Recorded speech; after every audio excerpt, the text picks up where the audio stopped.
La música es maravillosa.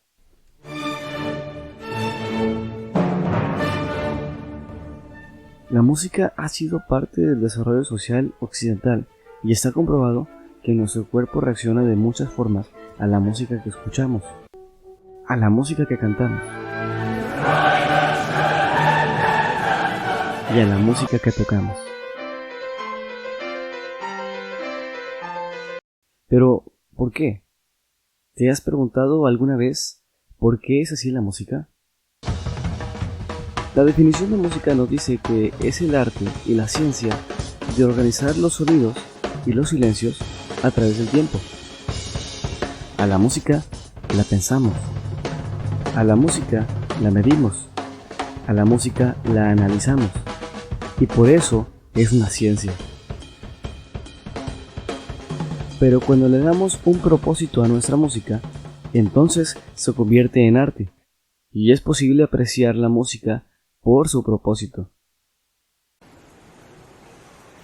Escucha por un momento los sonidos de la ciudad. ¿Y si te digo que es arte? Ciertamente, el ruido de la ciudad no tiene un propósito propio, pero considera que cada sonido tiene su propósito. El ruido es el conjunto de todos estos sonidos, y es arte porque resulta ser todo un conjunto de diversos propósitos. Con la naturaleza sucede lo mismo. Cada sonido tiene un propósito. Entonces el ruido del bosque también es un conjunto de propósitos. El bosque también es arte.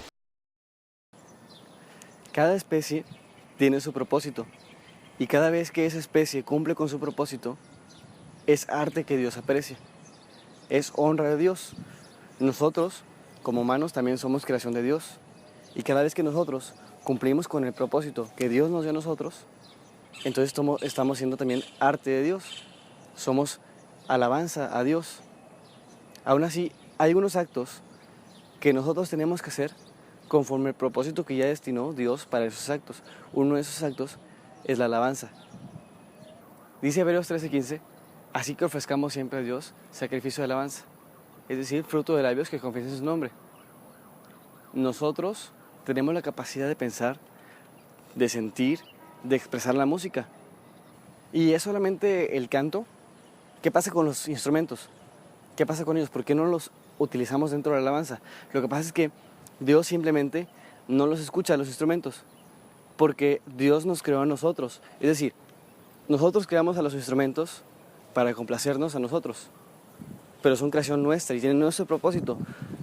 Sin embargo, nosotros como seres humanos somos creación de Dios y tenemos el propósito de Dios. Por tanto, Dios a quien escucha realmente es a nosotros y a los instrumentos no, porque no son su propósito. Nosotros sí. Y fíjate, ponte a pensar, el ser humano es el único que puede añadirle letra a la música. Es el único que le puede añadir sentido a la música. Es el único que le puede dar un sentido a todo lo que cantamos.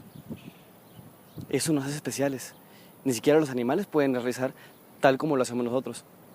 Entonces, por eso Dios se honra, se glorifica con nuestras alabanzas. Y por tanto tenemos que hacerlo de la mejor manera. No solamente de manera artística, sino también de manera racional, de manera científica. Eso es nuestro sacrificio vivo, según lo que dice Romanos capítulo 12, versículo 1. Tenemos que darle un sacrificio a Dios racional. ¿Te imaginas si de repente por alguna razón te convocaran a cantar el himno nacional mexicano en un partido de la selección? ¿A poco no te prepararías? Sucede lo mismo y con más razón, con más importancia, los domingos, nosotros que vamos a adorar a Dios, tenemos que prepararnos para hacerlo de la mejor manera. Dice Salmos 33, versículo 3, cantad cántico nuevo, hacedlo bien. Dice Salmo 47, versículo 7, cantad con inteligencia. Tenemos que hacerlo de la mejor manera posible. Tenemos que luchar por prepararnos cada vez mejor. Eso es un mensaje de motivación. Hermano, hermana, prepárate. Enfócate en mejorar tu alabanza, porque Dios se glorifica cada vez que tú la mejoras, cada vez que tú cumples con ese propósito. Avancemos todos juntos en esta meta y recuerda siempre que Dios contigo.